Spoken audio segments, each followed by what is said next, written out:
And if the contract is ratified by the union, the minimum wage will increase to $18 per hour, or the price of a Mickey balloon.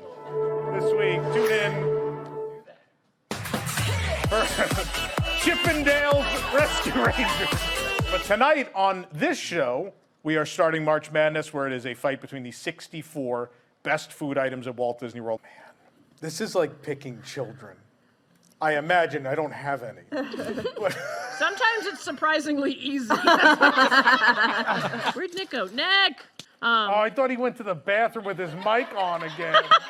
7-0 victory for the PB&J milkshake. We do something better than Disneyland, and it's caramel corn.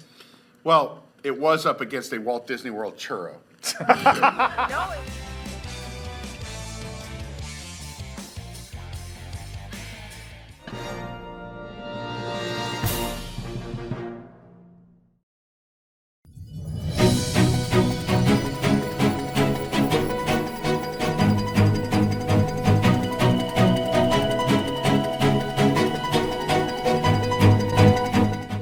This is News Today with WDW News Today. I'm Tom Corliss of WDWNT.com.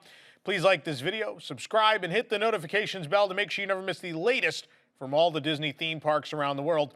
Here now the news for March 24th, 2023. Following the rally for a raise last week, Walt Disney World cast members have finally won negotiations for a pay raise. If the contract is ratified by the union, minimum wages will increase to $18 per hour. If confirmed, cast members will be receiving a minimum wage of $17 an hour now, with an $18 an hour raise by December if the contract is ratified, and back pay to be included. Back pay of $1 extra per hour since October 1st, 2022 will also apply to cast members hired on or before that date. All cast members will also receive a minimum of a $5.50 raise over the next 5 years under this new agreement, with the first $3 coming by December of 2023. These new minimum wages will also apply to all new cast members. By October of 2026, the minimum rate will increase to $20.50 per hour for current workers and $20 per hour for all workers hired after December 3rd, 2023. Additional raises will also come to several classifications of unionized cast members. Housekeepers will go from $17 to $20 immediately, $24 by October 2026. Dishwashers, $15 to $18 immediately, $22 by 2026. Cook 2 prep cooks, $16.40 to $20 immediately, $24 by October of 26. The Cook 1 line cooks, $19 now to $23.10 immediately, $27.10 by October of 26. Chef assistant, $20 to $24.60 immediately, $28.60 by October of 26. Bus drivers, $18 to $20.50 immediately, $24.50 by October of 2026. The agreement also contains a new provision for 8 weeks of paid child bonding leave, which allows a parent to take time off to bond with their newborn children within the first year. Other hourly premiums will also increase with the contract. Voting will take place on March 29th to ratify the new deal. Negotiations over the contract, which expired in October but has remained in force during the negotiation, focused primarily on wages, health care, and retirement.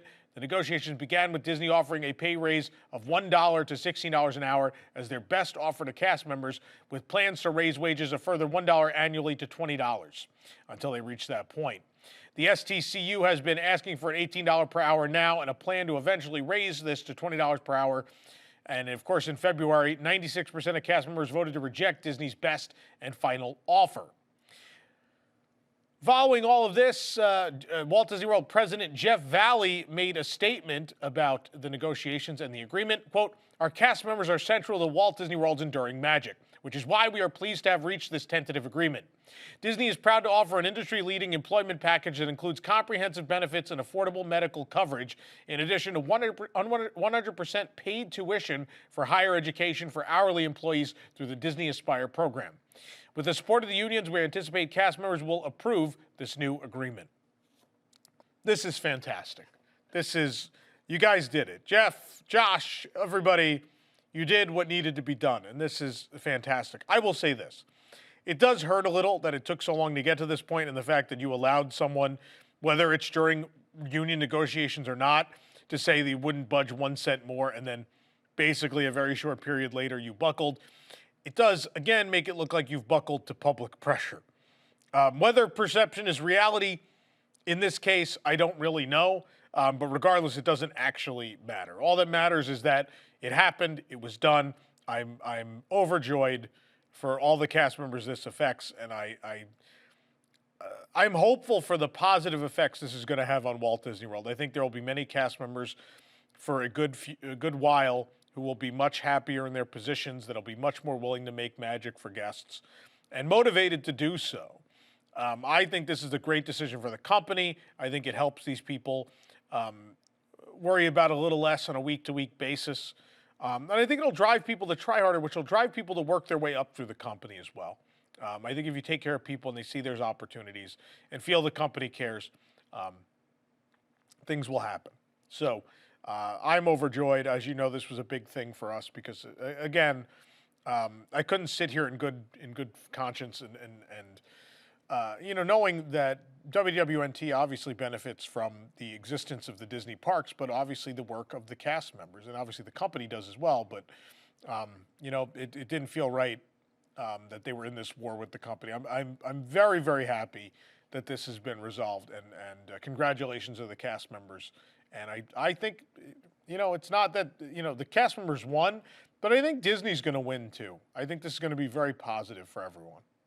The popular fireworks experience, Ferrytale Fireworks, a sparkling dessert cruise, is closed as of March 20th to undergo a routine refurbishment. The popular dessert party will be closed from now until July 5th. Ferrytale Fireworks, a sparkling dessert cruise, allows guests to board a Magic Kingdom ferry boat, have unique views of the fireworks, and enjoy food and drinks. With Walt Disney World's 50th anniversary celebration coming to an end, of course, Disney Enchantment is ending as well. That will come to an end on April 2nd. On April 3rd will be the formal return of Happily Ever After. We, of course, already checked that out. You can watch a video right here on the channel. But no Ferrytale dessert parties on the ferry boat until July at least. A new walkway has opened up this week in EPCOT between World Celebration and World Nature. Barrier walls still line the walkway, but construction on World Celebration continues to make progress. The new walkway goes between, again, World Nature, just across from the Seas with Nemo and Friends, and World Celebration by Spaceship Earth. The new walkway leads from Spaceship Earth towards World Nature. This is the path that went past, some of this went past Interventions. You may remember the first thing you pass after Spaceship Earth was the Art of Disney and then Interventions. You're going in that general direction now, which would eventually allow them to close the weird bypass they blew through that wall in front of Spaceship Earth that goes through to the Seas with Nemo and Friends. That'll eventually close back up, we believe. The newly opened path is on the right, and you could also get a peek of Journey of Water inspired by Moana just over the construction walls as well. Just shy of 4 years after it was announced, the Roundup Rodeo Barbecue has finally opened in Toy Story Land at Disney's Hollywood Studios. So naturally on Thursday, we went on over to try it all out. We have a full review up on our site. There's also a video review you can enjoy right here on the channel where we try everything. There's also a video tour you can watch here on the channel taking you through the whole restaurant. See if it's right for you and the party you're traveling with.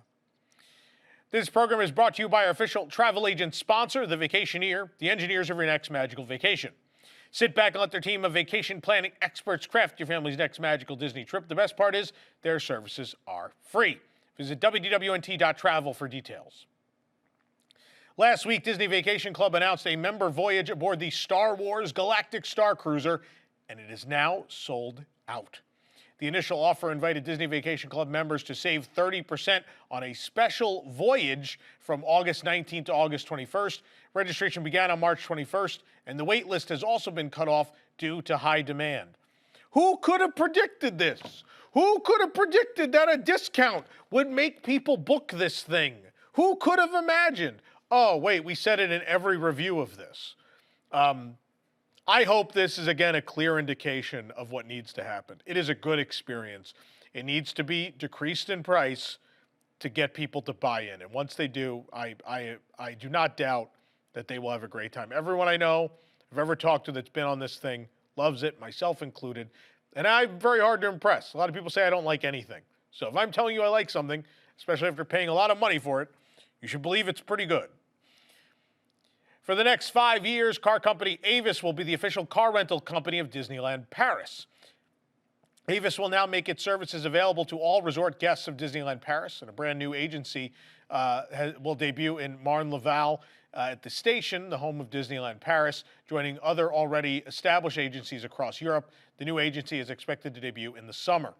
The partnership between Avis and Disneyland Paris will, quote, share the same values and commitments, including customer satisfaction, high-quality service, respect for the environment, and sustainable development.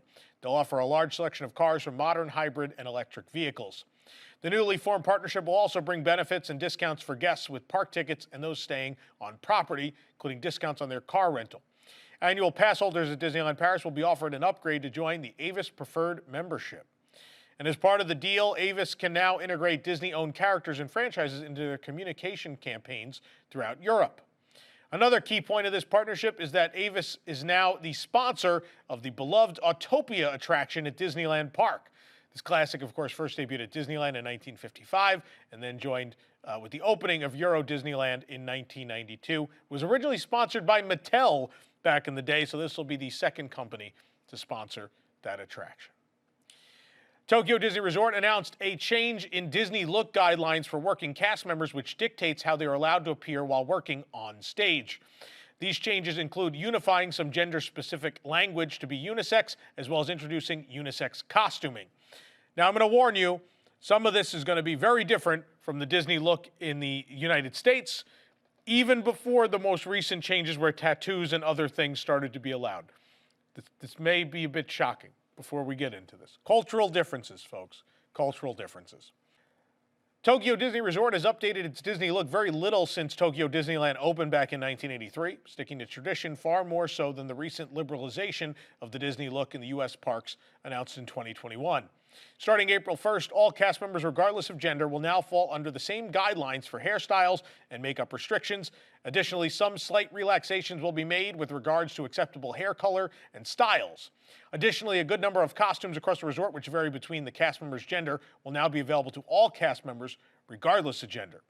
Current regulations still require cast members to keep a clean and organized hairstyle regardless of gender, with hair unable to obstruct any part of the face below the eyebrows, as well as cover their ears or name tag. Examples from the OLC Disney look are shown here. Hair color rules have also been slightly relaxed. Formerly, cast members were only allowed to approach a level 8 on the Japan Hair Color Association sliding scale. I can't believe that's a thing, but it's a very dark brown. Now they may have a color up to level 10, which is close to brown hair. Any lighter shades, such as blonde, are not permitted and must still be dyed to a darker color. Cultural differences, folks. Facial hair of any kind is still strictly prohibited, as are visible tattoos. The former Disney look, of course, was separated by gender, with men and women having different rules. For example, women could wear minimal makeup with very specific rules on what exactly was allowed. These specifics have been removed from the website, now replaced with a simple wear clean, natural makeup. Glitter, gold, silver, and other sparkling makeup is not permitted. Also, avoid using flashy colors, even if they are natural. Rules regarding fingernails are now relaxed for men. Formerly, men could not have any manicuring or extension of their nails beyond their fingertips, but now they may follow the same rules as women. Quote, the length should be no more than 3 millimeters from the tip of the finger and should be kept clean at all times. For manicures and gel nails, choose colors that are close to your skin tone. Baubles or paints with high degree of design are not permitted. You can't wear false nails. Cast members will now be given a choice of pants or skirt for both genders in many costumes, as well as some designs which were previously unavailable to the opposite gender. For example, at Queen of Hearts Banquet Hall in Fantasyland at Tokyo Disneyland, men are in red crown shirts traditionally, while women wear yellow heart shirts. Their undershirts would be the opposite color, but now they may mix and match these designs as they please. Another example provided was the Soaring Fantastic Flight costume that's at Disney Sea, where men wore a light blue vest with a right-hand curve on the vest and darker blue pants. Women would wear a vest with a left-hand curving vest and a dress. Now these may be mixed and matched at their leisure, with pants available to women and dresses available to men. Perhaps most notably will be the Haunted Mansion, where women can now wear the purple vest and green pants, while men can wear the green maid dress and bat headband if they so desire. Some costumes, such as Pirates of the Caribbean, have one design for both gender and will remain as such. Recently, mainland Chinese influencers went viral for renting out Hong Kong Disneyland Magic Access their annual passports from other guests for discounted entry to the park. The act has gone viral and prompted Hong Kong Disneyland to pursue threats of legal action and police intervention, according to a new report. Per the South China Morning Post, influencers on Douyin, China's version of TikTok, have gone viral for boasting about visiting Hong Kong Disneyland for as little as $100 in Hong Kong, that's US $12.74, by renting out a Magic Access annual pass from someone online. The post prompted outcry from both mainlanders and Hong Kongers alike, as well as strongly worded warnings from Hong Kong Disneyland. Quote, Hong Kong Disneyland will handle such abuses very seriously and will contact law enforcement authorities if there is any suspected case of fraud or illegal conduct. The rental of Magic Access passes is somewhat widespread in the wake of travel restrictions between mainland China and Hong Kong coming to an end earlier this year. On Carousel, a site similar to eBay for Hong Kong and other Asian countries, the Post found around 20 listings for the use of silver or gold membership, costing an average of US $12.74 a day with a refundable US $63.71 deposit for the card and another $5.37 per rental. 10 offers were also found on mainland social media platforms with similar prices. And in some cases, prospective renters could pick up their cards in Hong Kong or Shenzhen, located right next to the mainland's border with the Special Administrative Region. Tickets to Hong Kong Disneyland range from, in U.S. dollars, from about $82 to $96 per day, while Magic Access passes run anywhere from about $172 to about $546, depending on which tier is chosen. All sellers on Carousel list a required gender for customers to match the photo and name of the cardholder. Some added appearance requirements such as glasses, hairstyle length, or specified age range are there as well. And 3 lessors on the platform contacted by a Post reporter posing as a prospective renter said Hong Kong Disneyland does not check IDs or require guests to remove their face masks to verify identity. Allowing others to use Magic Access annual passes is, of course, a violation of the pass's terms of service and is grounds for revocation of their pass, a trespass from the park, and legal action from police. The resort said, quote, cast members reserve the right to refuse admission and deny membership benefits to visitors whose identity, age, or eligibility cannot be verified. Magic Access members can also have their memberships revoked if unauthorized or commercial uses of the pass are discovered. The Hong Kong police force declined to comment to the Post on whether they had received any reports of Magic Access pass misuse. Meanwhile, a spokesman for Carousel told the Post they're not in a position to enforce third-party agreements between Hong Kong Disneyland and the owners of the passes, but reports of potentially illegal transactions would be reviewed within 24 hours with investigation and possible further action to follow. That is pretty wild. I could never imagine that possibly being a thing in the U.S., but that is some weird, wild stuff. For the first time ever, Hong Kong Disneyland's Mickey Floral in front of the train station has been transformed into a Duffy, the Disney Bear Floral. Look at that. The first ever Duffy and Friends Play Days is officially set to kick off on April 1st at Hong Kong Disneyland. They wasted no time making sure that Duffy took his place in the spotlight. To celebrate Duffy and Friends Play Days, guests will be welcomed to the brand new Duffy and Friends Playhouse at the Plaza grounds. Guests can visit Duffy and Friends Morning Glory living room and Cookie Ann's kitchen. The experience will feel immersive as guests are transported to the worlds of Duffy and Friends. Guests will also be able to make music with Olu Mel at the Seaside Shore, explore Gelatoni's art studio, and count butterflies in Lena Bell's Forest Maze. Guests will also have a chance to take part in the first ever Duffy and Friends Fans Day, which will take place on March 31st. Those who take part in this event will be among the first guests to explore the Duffy and Friends Playhouse and interact and play with Duffy and Friends in their spring outfits. The Duffy and Friends Playhouse is free for all fans. It is recommended that you reserve a Disney standby pass online for free. There are a limited number of passes, so be sure to sign up right away. Guests can also purchase the Duffy and Friends Playhouse admission pass to guarantee their place in line. It also includes a meet and greet with one of the Duffy and Friends characters. Also debuting during Duffy and Friends Play Days is Stella Lou's Wonderful Wishes Ballet. Stella Lou will be appearing on stage for the very first time during her ballet show with the Hong Kong Ballet. The show is open for all fans to enjoy for free, but guests can also purchase Disney Premier Access or other packages to enjoy priority entry at the designated showtime. Duffy and Friends Play Days is scheduled to run from April 1st all the way through June 22nd. For the absolute latest on these stories and all that didn't make it into today's show, be sure to check WDWNT.com and follow us on all your favorite social media platforms. You can support the entire team behind this show and others by joining the WDWNT Inner Globe Society at patreon.com/WDWNT. Get access to exclusive content, discounted show and event tickets, and more. A special shout out to all of our WIGS members who make this show happen every week. For the worldwide leader in Disney Parks news, this is Tom Corliss saying, enjoy the rest of your today and have a great, big, beautiful tomorrow.